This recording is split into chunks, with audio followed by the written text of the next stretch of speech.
au message du jour.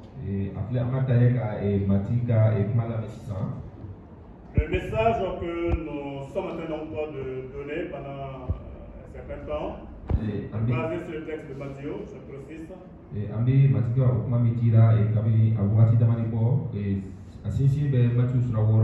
Voilà donc du verset 19 et jusqu'au verset 34. Et nous arrivons donc au dernier verset de ce texte. Et nous allons voir les deux derniers versets aujourd'hui. Le verset 33 et le verset 34. Donc sur lequel du moins encore sera basé le troisième grand point.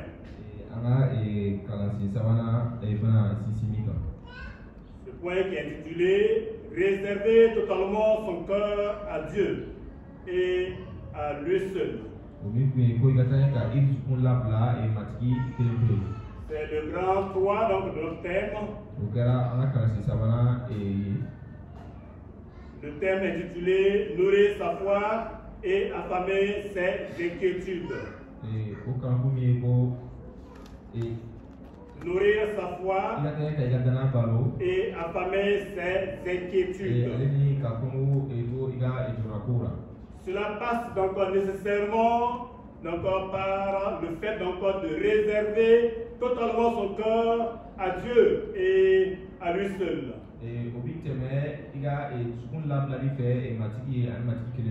Tout comme ce fut nécessaire, comme grand point 1, de faire le bon choix de l'excellence spirituelle.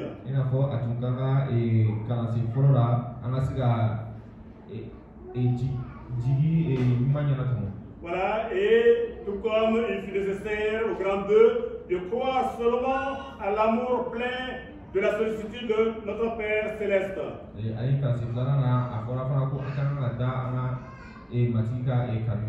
Voilà donc de même, il est nécessaire que toi et moi, nous réservions totalement notre cœur à Dieu et à Dieu seul.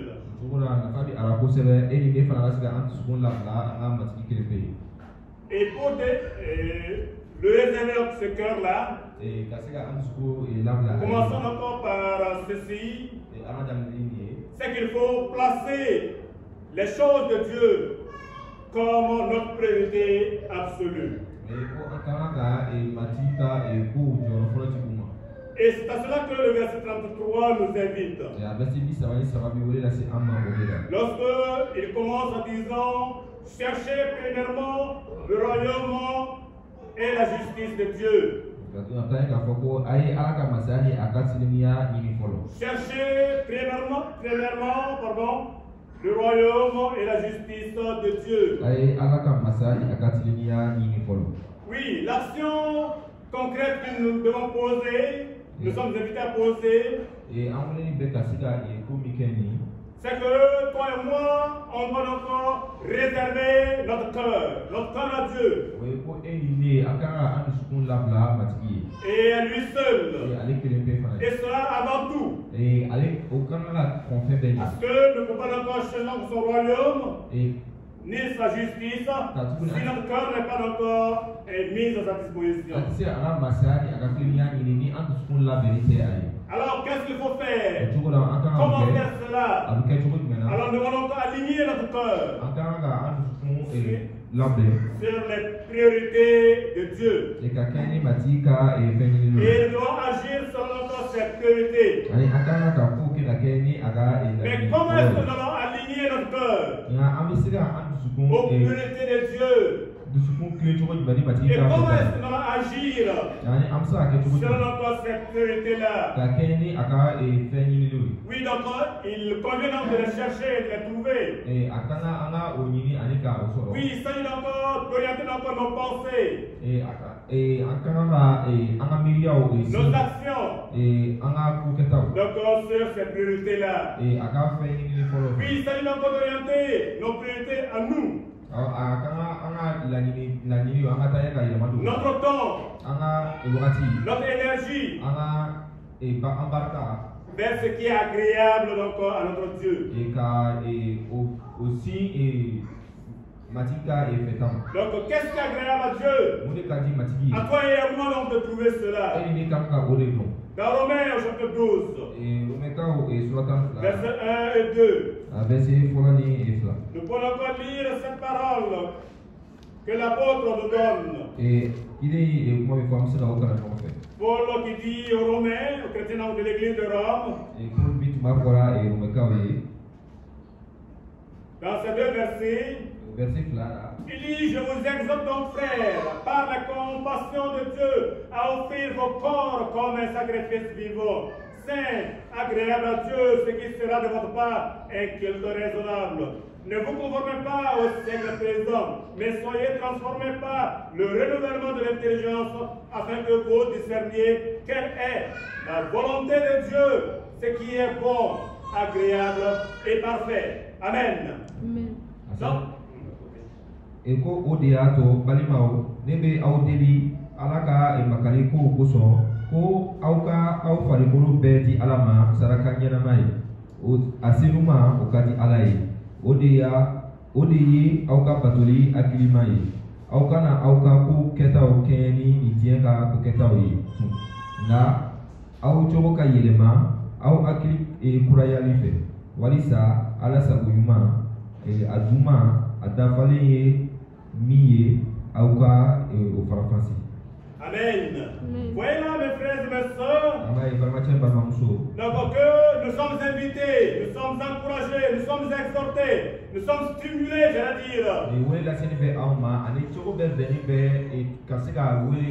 Donc, à orienter nos pensées et nos actions vers ce que Dieu aime. J'allais même dire que nous sommes interpellés. Nous sommes conjurés. Parce que Paul dit, par la compassion de Dieu, c'est comme si Dieu nous suppliait.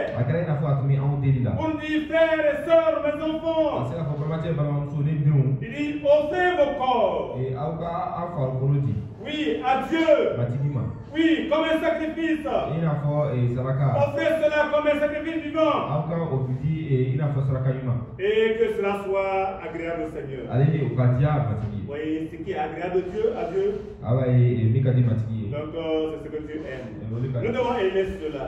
Et il dit que c'est en cela que nous allons lui faire et lui offrir un culte raisonnable. Et d'ailleurs, donc, au verset 2, donc, il va ajouter comment donc cela doit se faire concrètement. Et c'est pourquoi il dit, donc, ne vous penchez pas donc, vers les choses donc, de ce monde. N'encourez pas donc, vers les plaisirs de ce monde. Et c'est ça qu'il dit en disant, ne vous conformez pas au siècle présent. Mais il dit, soyez transformés au contraire. Donc, par le renouvellement de l'intelligence. Quand notre esprit sera renouvelé, donc nous allons comprendre les choses de Dieu. Nous allons les discerner. Nous serons en mesure encore de savoir ce que Dieu veut. La volonté de Dieu. Ce qui est bon, ce qui est agréable à lui, ce qui est parfait. Et ce sera aussi notre aspiration. Oui, ce que Dieu veut, c'est votre sanctification. Il est là aussi dans 1 Thessaloniciens, au chapitre 4, versets 3 à 7. Pour nous montrer donc cette volonté de Dieu nous concernant.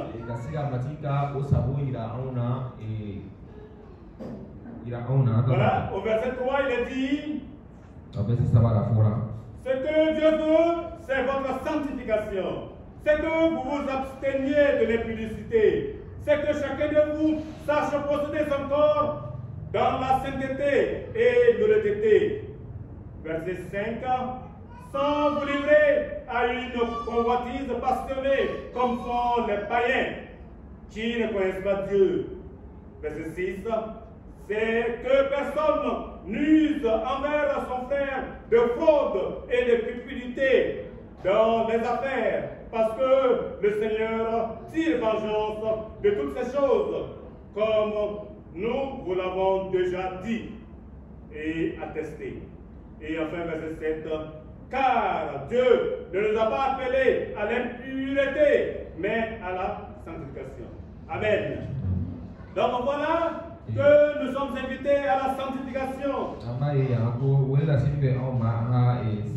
Et que cette sanctification doit se voir dans notre vie quotidienne. Et elle doit toucher encore nos actions de tous les jours. Elle touche même encore nos affaires. Quand nous vendons, quand nous achetons, nous le faisons avec la crainte de Dieu. Nous donnons la monnaie qu'il faut. Donc nous ne pillons pas lorsque nous vendons. Donc il dit qu'il n'y a pas de fraude dans ce que nous faisons. Donc ça veut dire que l'honnêteté, donc c'est ce que Dieu veut dans notre vie de tous les jours. Donc c'est pourquoi notre corps doit être conservé pour lui. Et livré donc à l'impudicité, mais aussi dans nos affaires. Donc on doit être honnête. Donc Dieu veut ainsi que on puisse donc nous réserver notre cœur et totalement par ce moyen-là. Oui, Dieu nous a donné la vie.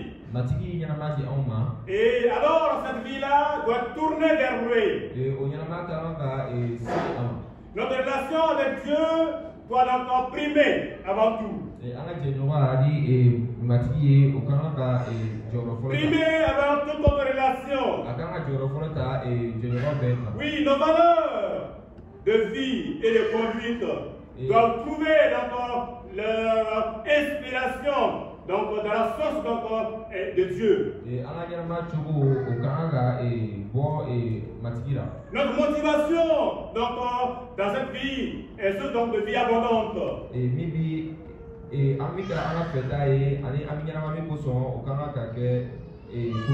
Et dans cette merveilleuse vie que propose la parole de Dieu.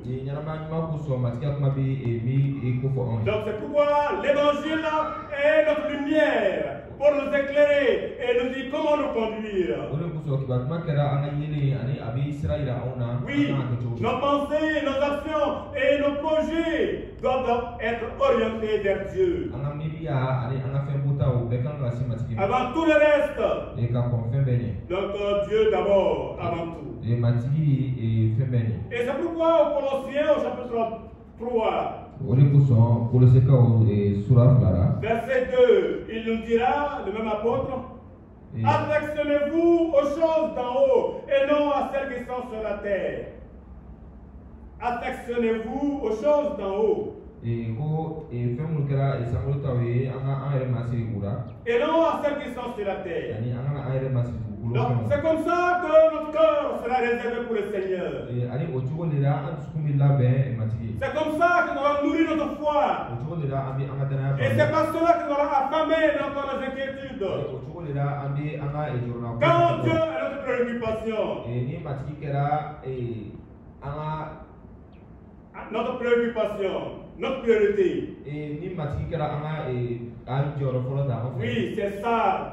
Donc, chercher premièrement le royaume et la justice de Dieu. Il s'agit aussi de ne pas laisser les inquiétudes quotidiennes. Oui, les besoins matériels envahir notre cœur. Oui, c'est pourquoi au verset 33, vers la fin du verset 33, il dit, et toutes ces choses vous seront données par-dessus. Et les choses là que vous tentez donc à chercher encore par la force. Et que vous pensez être utile. Dieu aussi s'intéresse à vous et à vos besoins. Dieu s'intéresse à vous et à vos besoins. Donc il ne veut pas que vous fraudez, mais que vous les cherchez donc honnêtement. Et maintenant, quand vous les cherchez donc honnêtement, il va vous accompagner. Il va vous bénir. Donc il dit, alors il va donc vous donner toutes ces choses par-dessus tout. Oui, c'est pourquoi au lieu de faire comme les païens, qui s'inquiètent donc de leurs besoins physiques, oui, qui s'inquiètent donc du superflu. Donc en tant que disciples de Jésus-Christ, nous devons donc nous inquiéter des choses du Seigneur. Oui, nous préoccuper donc des choses du Seigneur. Son royaume et sa justice. Oui, plutôt que de nous concentrer sur nos soucis matériels, sur le manger, sur le boire, sur s'habiller. Concentrons-nous sur les choses qui tiennent au cœur de Dieu. Oui, sur sa parole, sur sa volonté, sur son œuvre. Quand nous aurons choisi de nous concentrer sur ça, Dieu n'oubliera pas notre manger, il n'oubliera pas notre boire, il n'oubliera pas encore notre habillement. Oui, mon frère, ma soeur, mes chers enfants, le reste de nos besoins donc suivra. Quand nous mettons Dieu en priorité. Et c'est pourquoi dans la prière de notre Père, donc dans le texte, même texte de Matthieu 6, si vous lisez encore du verset 9 et jusqu'au verset 13, que nous n'allons pas lire ce matin, mais que je cite. Vous allez voir là que dans notre Père, donc, qui est la prière que Jésus a enseignée à ses disciples, donc ça commence donc par nous tourner vers Dieu. Puisqu'il dit, notre Père qui est aux cieux, que ton nom soit sanctifié, que ton règne vienne, que ta volonté soit faite sur la terre et comme au ciel.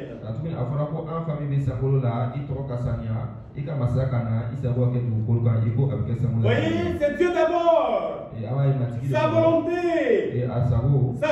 son nom qui est glorifié, son règne qui est proclamé. Oui, quand nous aspirons à cela, et après les autres choses viendront. Et c'est après cela que dans la prière il est dit au verset 11, donne-nous aujourd'hui notre pain quotidien. Amen. Notre pain quotidien, c'est nos besoins. Alors quand toi tu pries, toi tu commences par quoi? Quand tu te mets devant le Seigneur pour lui adresser une prière, comment est-ce que tu pries? Est-ce que Dieu est ta priorité? Est-ce que tu le glorifies? Est-ce que tu glorifies son nom? Est-ce que tu penses à son œuvre, à l'avancement de son œuvre, de son règne sur la terre? Est-ce que tu penses donc à tout cela qui ne marche pas avec lui et comment on peut les amener à sa connaissance? Ou bien quand tu commences ta prière, tu commences par ton pain. Oh Seigneur, tu vois comment j'ai faim. Donne-moi à manger. Oh Seigneur, tu vois comment j'ai soif. Donne-moi à boire. Oh Seigneur, tu vois que j'ai pas de montre. Mais aujourd'hui, on ne met pas beaucoup de montres, mais c'est le portable peut-être. Donne-moi un portable. Ah, mais Seigneur, tu vois que j'ai pas encore de jolies chaussures. Donne-moi donc des chaussures. Et quoi d'autre encore?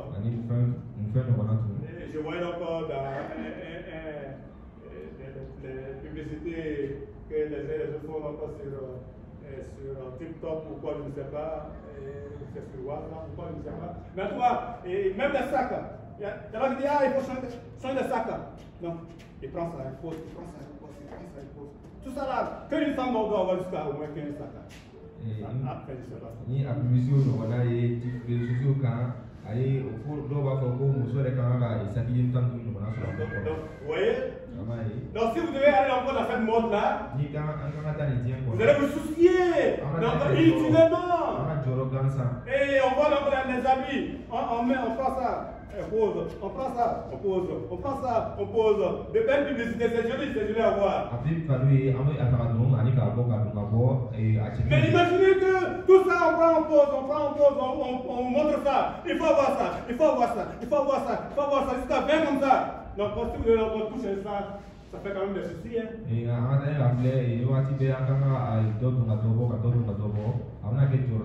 Oui, les soucis inutiles, c'est-à-dire.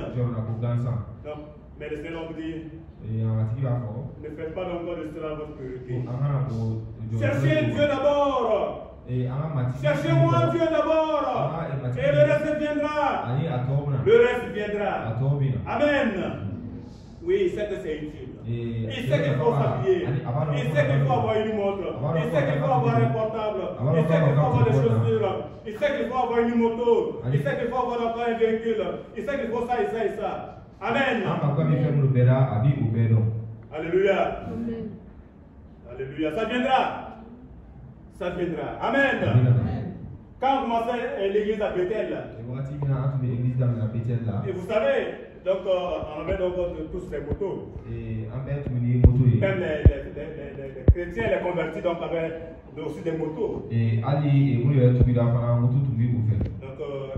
y en a qui avaient encore des anciennes motos. Et les P50, c'était donc était déjà dépassé. Mais les P50, il y avait les Kamiko, il y avait les Honda.